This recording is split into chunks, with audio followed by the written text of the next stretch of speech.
Hello, ഞാൻ Daniel അച്ചൻ. നിങ്ങൾ കേട്ടുകൊണ്ടിരിക്കുന്നത് അസെൻഷൻ നിങ്ങളിലേക്ക് എത്തിക്കുന്ന ഒരു വർഷം കൊണ്ട് വിശുദ്ധ ബൈബിൾ വായിച്ച് മനസ്സിലാക്കാൻ സഹായിക്കുന്ന ബൈബിൾ ഇൻ എ ഇയർ എന്ന മലയാളം പോഡ്കാസ്റ്റാണ്. ഇവിടെ നാം ദൈവത്തിൻ്റെ സ്വരം വചനത്തിലൂടെ ശ്രവിക്കുന്നു. ദൈവത്തിൻ്റെ കണ്ണുകളിലൂടെ നമ്മുടെ ജീവിതത്തെ നോക്കിക്കാണാൻ പരിശ്രമിക്കുകയും ചെയ്യുന്നു. The great adventure Bible time line എന്ന റീഡിംഗ് പ്ലാനിൻ്റെ സഹായത്തോടെ ഉൽപ്പത്തി മുതൽ വെളിപാട് വരെയുള്ള 73 ഗ്രന്ഥങ്ങളിലൂടെ നമ്മുടെ രക്ഷയുടെ കഥ എങ്ങനെ ഒരു സംഭവമായി അവതരിപ്പിക്കപ്പെടുന്നുവെന്ന് മനസ്സിലാക്കാനുള്ള ശ്രമമാണ് ഈ വായനാ പദ്ധതി. ഒപ്പം വായനക്കാരായ നമ്മൾ ആ കഥയിൽ എങ്ങനെ ഉൾപ്പെട്ടിരിക്കുന്നുവെന്ന് തിരിച്ചറിയാൻ നാം പരിശ്രമിക്കുകയും ചെയ്യുന്നു. നമ്മൾ ഉപയോഗിക്കുന്ന റീഡിംഗ് പ്ലാൻ ആവശ്യമുള്ളവർക്ക് biyindia.com/മലയാളം എന്ന ലിങ്കിൽ അത് ലഭ്യമാണ്. ഞാൻ വായിക്കുന്നത് POC മലയാളം ബൈബിളിൻ്റെ പരിഷ്കരിച്ച വിവർത്തനത്തിൽ നിന്നാണ്. ഇന്ന് ദിവസം 70. ഇന്നത്തെ വചന പാരായണത്തിൻ്റെ പാഠഭാഗങ്ങൾ സംഖ്യയുടെ പുസ്തകം 22-ാം അധ്യായം, നിയമാവർത്തനം അധ്യായം 23, അതോടൊപ്പം 105-ാം സങ്കീർത്തനം നാം പ്രാർത്ഥിക്കുകയും ചെയ്യുന്നു. അനുഗ്രഹീതമായ ഈ യാത്ര മുന്നോട്ട് നീങ്ങുമ്പോൾ അനന്തമായ ദൈവകൃപ നാം അനുഭവിച്ച് ഓരോ ദിവസവും ദൈവത്തിൻ്റെ കരുണയുടെ അനുഭവങ്ങളിലൂടെ ദൈവസ്നേഹത്തിൻ്റെ സാക്ഷ്യങ്ങൾ സ്വീകരിച്ച് മുന്നോട്ട് നീങ്ങുകയാണ്. പ്രിയപ്പെട്ടവരെ, നമുക്ക് വചനം വായിച്ച് തുടങ്ങാം. ഓർക്കുക, നാം വചനം വായിക്കുമ്പോൾ വചനം നമ്മെ വായിക്കുകയാണ്. സംഖ്യ അധ്യായം 22. ഇസ്രായേല്യർ നീങ്ങി മോവാബ് സമതലങ്ങളിൽ ജെറീക്കോയുടെ ജോർദാന് മറുകരയിൽ പാളയമടിച്ചു. ബാലാക്ക് ബാലാമിനായി ആളയക്കുന്നു. ഇസ്രായേൽ അമോര്യരോട് ചെയ്തതെല്ലാം സിപ്പോറിൻ്റെ മകൻ ബാലാക്ക് കണ്ടു. ആ ജനത്തിനു മുമ്പിൽ മോവാബ് ഏറെ ഭയന്നു, കാരണം അത് വലുതായിരുന്നു. ഇസ്രായേല്യർക്ക് മുമ്പിൽ മോവാബ് പരിഭ്രാന്തമായി. മിദിയാനിലെ പ്രമാണികളോട് മോവാബ് പറഞ്ഞു, കാള വയലിലെ പച്ചപ്പ് തിന്നൊടുക്കുന്നത് പോലെ ഈ കൂട്ടം ഇപ്പോൾ നമ്മുടെ ചുറ്റുപാടുകളെല്ലാം നക്കിയെടുക്കും. സിപ്പോറിൻ്റെ മകൻ ബാലാക്കായിരുന്നു അക്കാലത്ത് മോവാബിൻ്റെ രാജാവ്. അവൻ നദീതീരത്ത് സ്വജനവിഭാഗത്തിൻ്റെ നാടായ പെത്തോറിലേക്ക് ബയോറിൻ്റെ പുത്രനായ ബാലാമിനെ കണ്ടുമുട്ടാനും ഇപ്രകാരം പറയാനുമായി അവൻ്റെ പക്കലേക്ക് ദൂതന്മാരെ അയച്ചു. ഇതാ, ഈജിപ്തിൽ നിന്ന് ഒരു ജനം പുറപ്പെട്ടിരിക്കുന്നു. ഇതാ, അത് ഭൂമുഖം മൂടിയിരിക്കുന്നു. അത് എനിക്കടുത്തായി വാസമാക്കിയിരിക്കുകയാണ്. അതെന്നെക്കാൾ പ്രബലമായതുകൊണ്ട് ഇപ്പോൾ നീ സദയം വന്ന് എനിക്ക് വേണ്ടി ഈ ജനത്തെ ശപിക്കുക. നീ അനുഗ്രഹിക്കുന്നവൻ അനുഗ്രഹീതനായിരിക്കുമെന്നും നീ ശപിക്കുന്നവൻ ശബ്ദനായിരിക്കുമെന്നും എനിക്കറിയാവുന്നതുകൊണ്ട് ഒരുപക്ഷെ അതിനെ പ്രഹരിക്കാനും ദേശത്തുനിന്ന് അതിനെ പുറത്താക്കാനും എനിക്ക് കഴിഞ്ഞേക്കും. മോവാബിലെ പ്രമാണിമാരും മിദിയാനിലെ പ്രമാണിമാരും തങ്ങളുടെ കൈവശം പ്രാശ്നിക ദക്ഷിണയുമായി യാത്ര തിരിച്ചു. അവർ ബാലാമിൻ്റെ പക്കൽ ചെന്ന് ബാലാക്കിൻ്റെ വാക്കുകൾ അവനോട് ഉണർത്തിച്ചു. അവൻ അവരോട് പറഞ്ഞു, നിങ്ങളിവിടെ രാപാർക്കുവിൻ. കർത്താവ് എന്നോട് സംസാരിക്കുന്നതനുസരിച്ച് ഞാൻ നിങ്ങൾക്ക് മറുപടി തരാം. അങ്ങനെ മോവാബിലെ പ്രഭുക്കന്മാർ ബാലാമിനോടുകൂടെ താമസിച്ചു. ദൈവം ബാലാമിൻ്റെ പക്കലെത്തി ചോദിച്ചു, നിന്റെ കൂടെയുള്ള ഈ ആളുകൾ ആരാണ്? ബാലാം ദൈവത്തോട് പറഞ്ഞു, മോവാബ് രാജാവും സിപ്പോറിൻ്റെ മകനുമായ ബാലാക്ക് എൻ്റെ പക്കൽ സന്ദേശമയച്ചു. ഇതാ, ഈജിപ്തിൽ നിന്ന് പുറപ്പെട്ട ജനം, അത് ഭൂമുഖം മൂടിയിരിക്കുന്നു. ഇപ്പോൾ നീ വന്ന് എനിക്ക് വേണ്ടി അതിനെ ശപിക്കുക. ഒരുപക്ഷേ അതുമായി യുദ്ധം ചെയ്യാനും അതിനെ പുറത്താക്കാനും എനിക്ക് കഴിഞ്ഞേക്കും. ദൈവം ബാലാമിനോട് അരുൾ ചെയ്തു, നീ അവരോടുകൂടെ പോകരുത്. ഈ ജനത്തെ നീ ശപിക്കുകയും അരുത്, എന്തെന്നാൽ അത് അനുഗ്രഹീതമാണ്. ബാലാം രാവിലെ എഴുന്നേറ്റ് ബാലാക്കിൻ്റെ പ്രഭുക്കന്മാരോട് പറഞ്ഞു, നിങ്ങൾ നിങ്ങളുടെ നാട്ടിലേക്ക് പൊയ്ക്കൊള്ളുവിൻ. കാരണം ഞാൻ നിങ്ങളുടെ കൂടെ പോരുന്നതിനുള്ള അനുവാദം കർത്താവ് നിഷേധിച്ചിരിക്കുന്നു. മോവാബ് പ്രഭുക്കന്മാർ എഴുന്നേറ്റ് ബാലാക്കിൻ്റെ പക്കൽ ചെന്ന്, ഞങ്ങളുടെ കൂടെ സഞ്ചരിക്കുന്നതിന് ബാലാം വിമുഖനാണ് എന്ന് പറഞ്ഞു. എന്നാൽ ബാലാക്ക് അവരെക്കാൾ സംഖ്യാതീതരും പ്രഗത്ഭരുമായ പ്രഭുക്കന്മാരെ അയക്കാനാണ് വീണ്ടും ഒരുമ്പെട്ടത്. അവർ ബാലാമിൻ്റെ അടുക്കൽ വന്ന് അവനോട് പറഞ്ഞു, സിപ്പോറിൻ്റെ മകൻ ബാലാക്ക് ഇങ്ങനെ പറയുന്നു, എൻ്റെ പക്കലേക്ക് സഞ്ചരിക്കുന്നതിൽ നിന്ന് ഒഴിഞ്ഞു മാറരുതേ. ഞാൻ നിന്നെ ഉത്തരോത്തരം ബഹുമാനിക്കാം. നീ എന്നോട് പറയുന്നതെന്തും ഞാൻ ചെയ്തുകൊള്ളാം. സദയം വന്ന് എനിക്ക് വേണ്ടി ഈ ജനത്തെ ശപിക്കുക. ബാലാക്കിൻ്റെ സേവകരോട് ബാലാം മറുപടിയായി പറഞ്ഞു, ബാലാക്ക് അവൻ്റെ വീട് നിറയെ വെള്ളിയും സ്വർണവും എനിക്ക് തന്നാലും ചെറുതോ വലുതോ ആയി എന്തെങ്കിലും ചെയ്യാൻ എൻ്റെ ദൈവമായ കർത്താവിൻ്റെ നിർദ്ദേശം ലംഘിക്കാൻ എനിക്ക് സാധ്യമല്ല. ഇവിടെ ഇപ്പോൾ നിങ്ങളും രാത്രി താമസിക്കുവിൻ.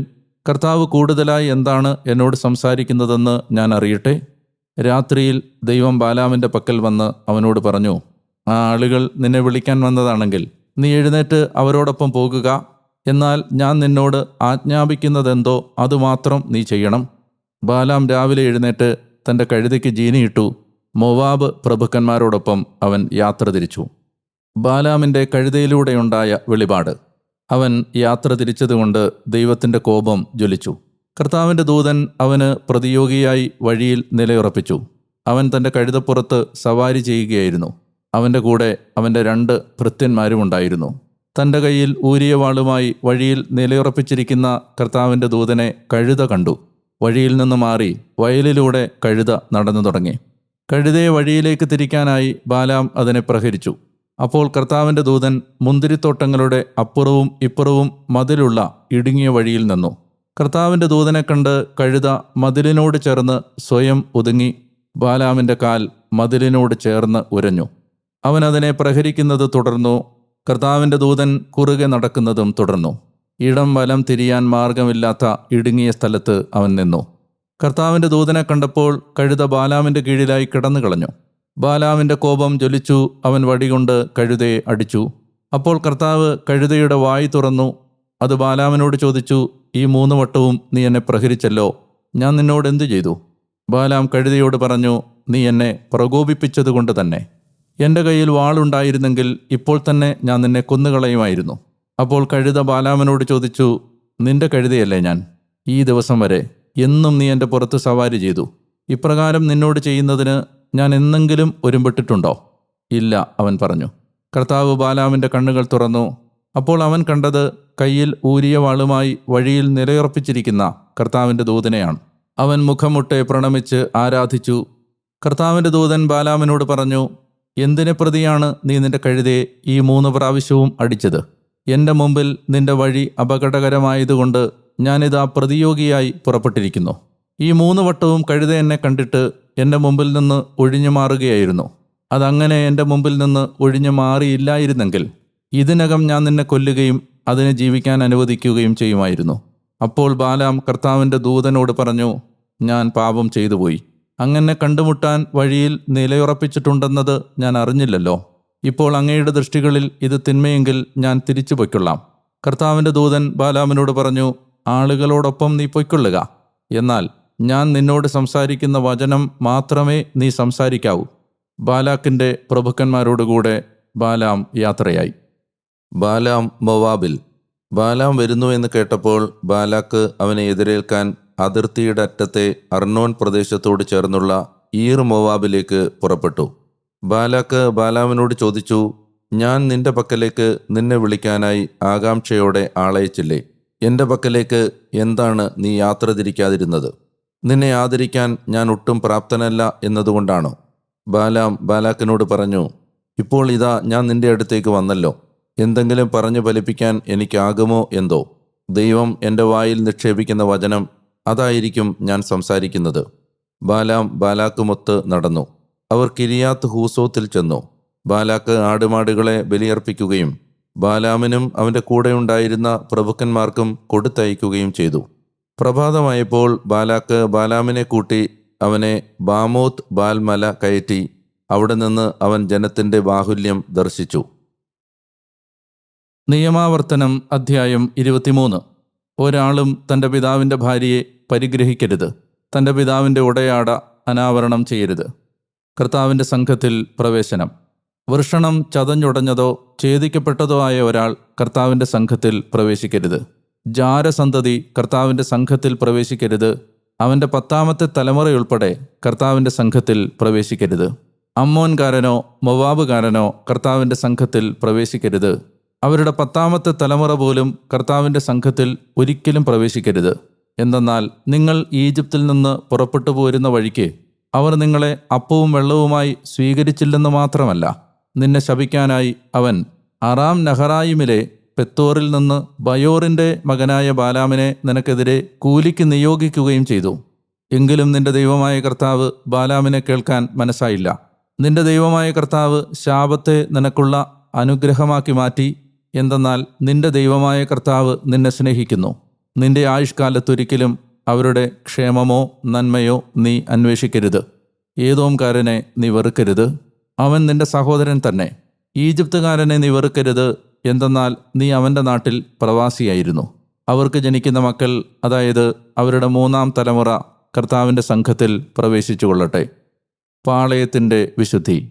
നിന്റെ ശത്രുക്കൾക്കെതിരെ നീ പടയായി പുറപ്പെടുമ്പോൾ എല്ലാവിധ ദുഷ്കാര്യങ്ങളിലും നിന്ന് നിന്നെ തന്നെ സൂക്ഷിച്ചു കൊള്ളണം.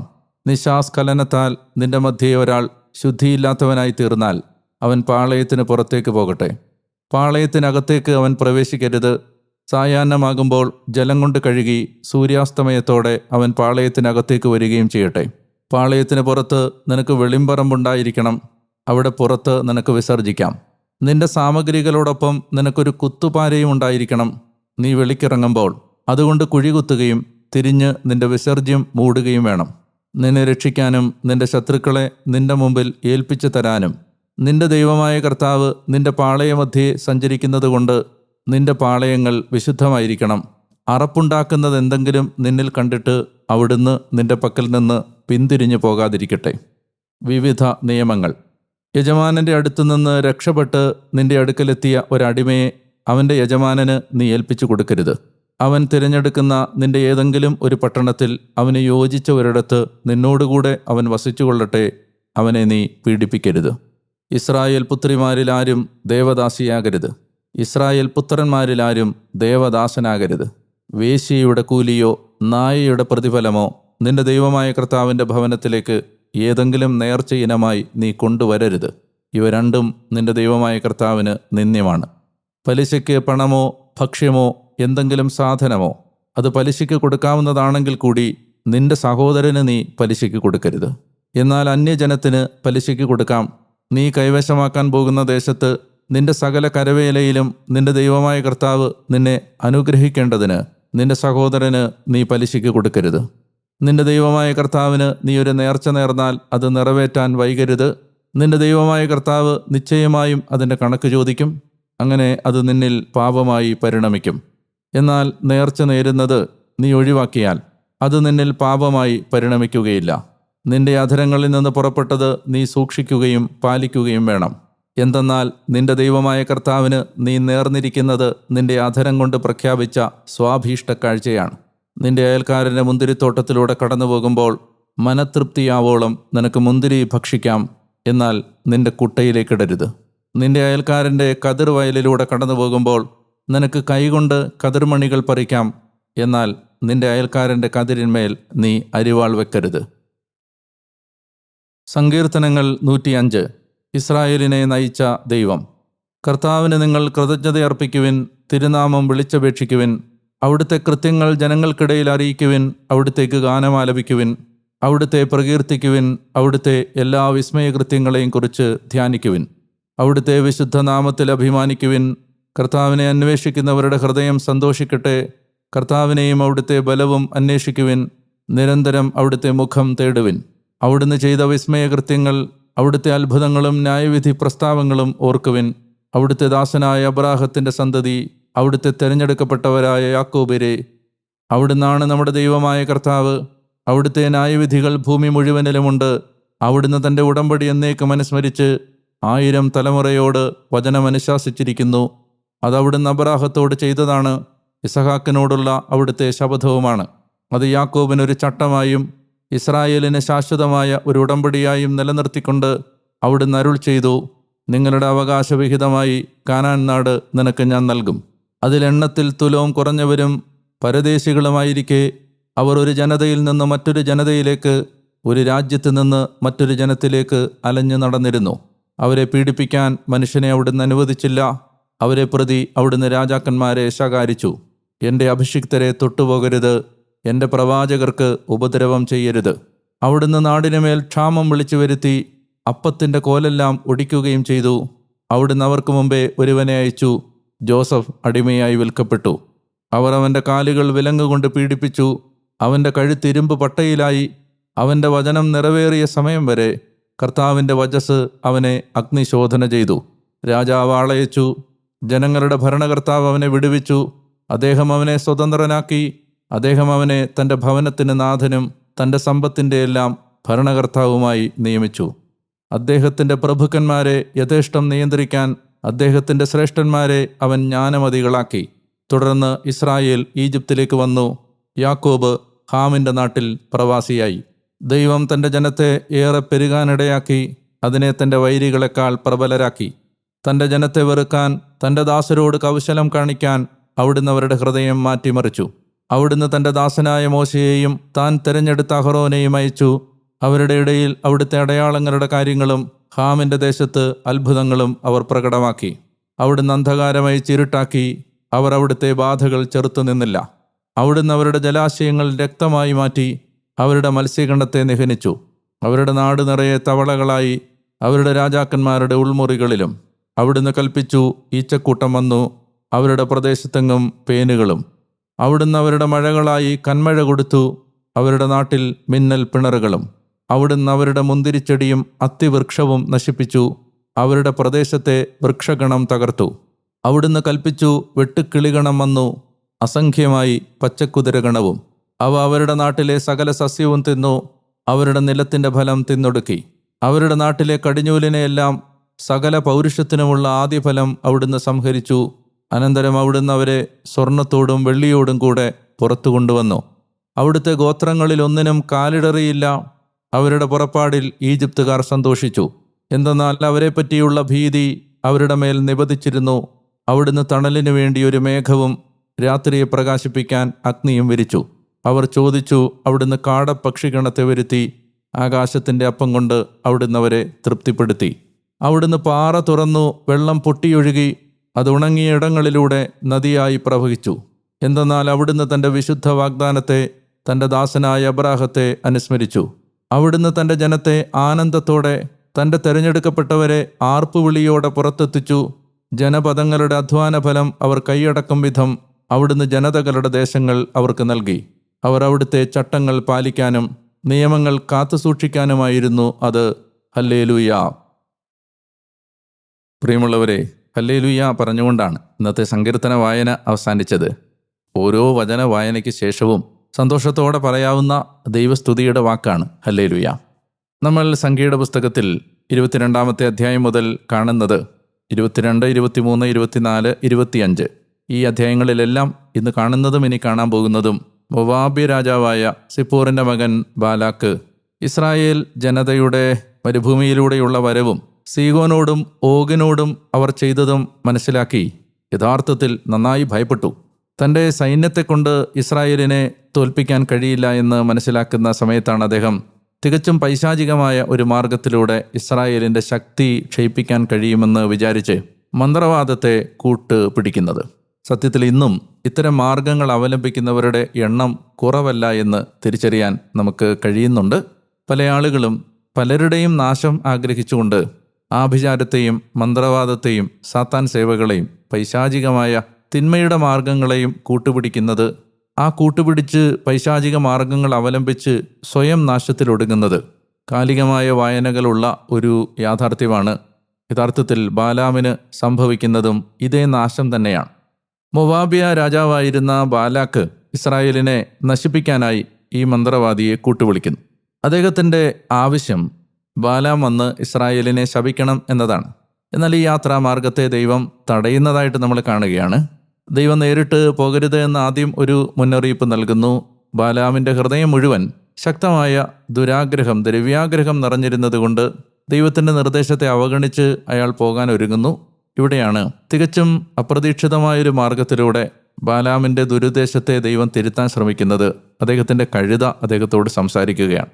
നമ്മൾ മനസ്സിലാക്കേണ്ട ഒരു കാര്യം, ചിലപ്പോൾ തികച്ചും ബലഹീനരായ മനുഷ്യരിലൂടെ ദൈവം നമ്മളെ തിരുത്തുമ്പോൾ ബാലാം ചെയ്തതുപോലെ, ബാലാം കഴുതയെ അടിച്ചതുപോലെ നമ്മളും അവരുടെ വാ മൂടാനും അവരെ നിശബ്ദരാക്കാനും അവരെ ശാസിക്കാനും ഒരുപക്ഷെ ഉപദ്രവിക്കാനും ശ്രമിക്കാറുണ്ട്. എന്നാൽ ഓർക്കണം, ദൈവം ശക്തമായ ചില മാർഗങ്ങളിലൂടെ നമ്മളെ തിരുത്താൻ ശ്രമിക്കുകയാണ്. അതൊരുപക്ഷെ ഒരു കഴുത, അല്ലെ തികച്ചും ബലഹീനരായ, തികച്ചും ഇൻസിഗ്നിഫിക്കൻ്റായ, അപ്രസക്തരായ മനുഷ്യരിലൂടെ ആയിരിക്കും ദൈവം നമ്മോട് സംസാരിച്ച് നമ്മളെ തിരുത്താൻ ശ്രമിക്കുന്നത്. അത്തരം തിരുത്തലുകളെ വളരെ വളരെ സീരിയസ് ആയി നമ്മൾ എടുക്കേണ്ടതുണ്ട്. എന്തുകൊണ്ടാണ് ബാലാം ദൈവത്തിൻ്റെ നിർദ്ദേശങ്ങളെ അവഗണിക്കുന്നത് എന്ന് ചോദിച്ചാൽ, അദ്ദേഹം മനോഹരമായ വാക്കുകളാണ് പറയുന്നത്. അങ്ങ് ഇഷ്ടപ്പെടുന്നില്ലെങ്കിൽ ഞാൻ പോകുന്നില്ല, ഇത് ദൈവത്തിന് പ്രീതികരമല്ലെങ്കിൽ ഞാൻ തിരിച്ചു പോയിക്കൊള്ളാം. ഇതൊക്കെ ഇദ്ദേഹം വെളിയിൽ പറയുമ്പോഴും അദ്ദേഹത്തിൻ്റെ ഹൃദയം മുഴുവൻ ദ്രവ്യാഗ്രഹമാണ്. ബാലാക്ക് വെച്ച് നീട്ടിയ സ്വർണ്ണ നാണയങ്ങളും വെള്ളി നാണയങ്ങളും സമ്പത്തും സ്ഥാനമാനങ്ങളുമൊക്കെ അദ്ദേഹത്തിൻ്റെ ഹൃദയത്തെ വല്ലാതെ കീഴ്പ്പെടുത്തി കഴിഞ്ഞിരിക്കുന്നു. ദൈവം തൻ്റെ ജോലി ചെയ്യുന്നതിന് ഉറ്റുനോക്കുന്നത് സത്യസന്ധരായ, വിശ്വസ്തരായ, ആത്മാർത്ഥതയുള്ള, വാക്കും പ്രവൃത്തിയും തമ്മിൽ ബന്ധമുള്ള വ്യക്തികളെയാണ്. ബാലാം അങ്ങനെയുള്ള ഒരാളായിരുന്നില്ല. കപടമാർഗങ്ങളിലൂടെ സ്വന്തം നേട്ടങ്ങൾ വർദ്ധിപ്പിക്കാൻ ശ്രമിച്ച ഈ മനുഷ്യൻ്റെ അന്ത്യം ആശാസ്യകരമായിരുന്നില്ല. നല്ല അന്ത്യത്തിലല്ല അയാൾ എത്തിച്ചേരാൻ പോകുന്നത്. നിയമാവർത്തന പുസ്തകത്തിൽ ശ്രദ്ധിക്കേണ്ട 1-2 കാര്യങ്ങളുണ്ട്. അതായത് നിയമാവർത്തനം 23 ദൈവമായ കർത്താവ് ശത്രുക്കളിൽ നിന്ന് നിന്നെ സംരക്ഷിക്കാനും നിന്നെ കാത്തു പരിപാലിക്കാനുമായി പാളയത്തിൽ സഞ്ചരിക്കുന്നുണ്ട്. അതുകൊണ്ട് പാളയം പരിശുദ്ധമായി സൂക്ഷിക്കണം. ശത്രുക്കൾക്കെതിരെ നീ പുറപ്പെടുമ്പോൾ എല്ലാ ദുഷ്കൃത്യങ്ങളിൽ നിന്നും നീ വിമുക്തനായിരിക്കണം തുടങ്ങിയ വചനങ്ങൾ നമ്മൾ ജീവിക്കുന്ന ഒരു കാലത്ത് എത്രമാത്രം വിശുദ്ധി പാലിക്കാൻ നമ്മൾ ശ്രദ്ധിക്കണം എന്നുള്ളതിൻ്റെ ഓർമ്മപ്പെടുത്തലുകളാണ്. കുമ്പസാരം എന്ന അമൂല്യമായ ഒരു കൂദാശയുടെ വിലയെ പലപ്പോഴും നമ്മൾ ഓർക്കുന്നതേയില്ല. കഴുകി വൃത്തിയാക്കാനും വിശുദ്ധീകരിക്കപ്പെടാനും ദൈവം തന്ന ഈ അസുലഭമായ മാർഗത്തെ ഗൗരവമായി എടുക്കാതെ പോയിട്ടുണ്ടെങ്കിലും കുമ്പസാരത്തെ വളരെ ആത്മാർത്ഥതയോടെ സമീപിക്കാനുള്ള ഒരു നിർദ്ദേശം കൂടി, പ്രേരണ കൂടി ഇന്നത്തെ വചനവായന നമുക്ക് നൽകുന്നുണ്ട്. ദുഷ്കൃത്യങ്ങളിലൂടെ നേട്ടങ്ങൾ വർദ്ധിപ്പിക്കാൻ ഒരിക്കലും നമ്മൾ ശ്രമിക്കരുത് എന്ന് ഇന്നത്തെ വായന നമ്മളെ ഓർമ്മപ്പെടുത്തുകയും ചെയ്യുന്നു. പ്രിയപ്പെട്ട സഹോദര സഹോദരി, നിങ്ങളോടൊപ്പം ഈ വചനവായനയിൽ പങ്കെടുക്കാൻ കഴിയുന്നതിൽ ഞാൻ ദൈവത്തെ മഹത്വപ്പെടുത്തുന്നു. ഇതാ നമ്മൾ 70ാമത്തെ ദിവസത്തിൽ എത്തി നിൽക്കുന്നു. നിസ്സാരപ്പെട്ടൊരു കാര്യമല്ലിത്. നിങ്ങൾ വചനത്തെ ഗൗരവമായി എടുക്കുന്നത് കൊണ്ടാണ് നിങ്ങൾക്ക് ഈ 70ാമത്തെ ദിവസത്തിൽ ഈ വചനവായനയിൽ എത്തി നിൽക്കാൻ കഴിയുന്നത്. എവിടെയെങ്കിലും മുടങ്ങിപ്പോയിട്ടുണ്ടെങ്കിൽ വിഷമിക്കരുത്. നമുക്ക് വീണ്ടും ആ മുടങ്ങിയെടുത്തു നിന്ന് തുടങ്ങി മുന്നോട്ട് പോകാൻ സൗകര്യമുണ്ട്. കർത്താവ് നിങ്ങളെ പ്രത്യേകമായിട്ട് ആശീർവദിക്കട്ടെ എന്ന് ഞാൻ ഹൃദയം കൊണ്ട് പ്രാർത്ഥിക്കുന്നു. നിങ്ങളെ അനുഗ്രഹിക്കുന്നു. നിങ്ങളിത് കേട്ടുകൊണ്ടിരിക്കുന്ന ഓഡിയോ പ്ലാറ്റ്ഫോം സബ്സ്ക്രൈബ് ചെയ്താൽ നിങ്ങൾക്ക് മുടക്കമില്ലാതെ വചനവായനയിൽ പങ്കെടുക്കാൻ കഴിയും. ഞാൻ നിങ്ങളെ കാണാൻ കൊതിയോടെ കാത്തിരിക്കുന്നു. നാളെ ഈ സ്വരം നിങ്ങളുടെ അടുത്തേക്ക് എത്തും വരെ മറക്കരുത്. ഞാൻ ഡാനിയലച്ചൻ. ഞാൻ നിങ്ങൾക്ക് വേണ്ടി പ്രാർത്ഥിച്ചുകൊണ്ടേയിരിക്കുകയാണ്. സ്നേഹിക്കുക, പ്രാർത്ഥിക്കുക, ഈശോയെ പങ്കുവെക്കുക. അങ്ങനെ അടുത്ത ദിവസത്തിന് വേണ്ടി പ്രാർത്ഥനയോടെ കാത്തിരിക്കാം. നാളെ വീണ്ടും കാണാമെന്ന പ്രാർത്ഥനയോടെ ബൈ.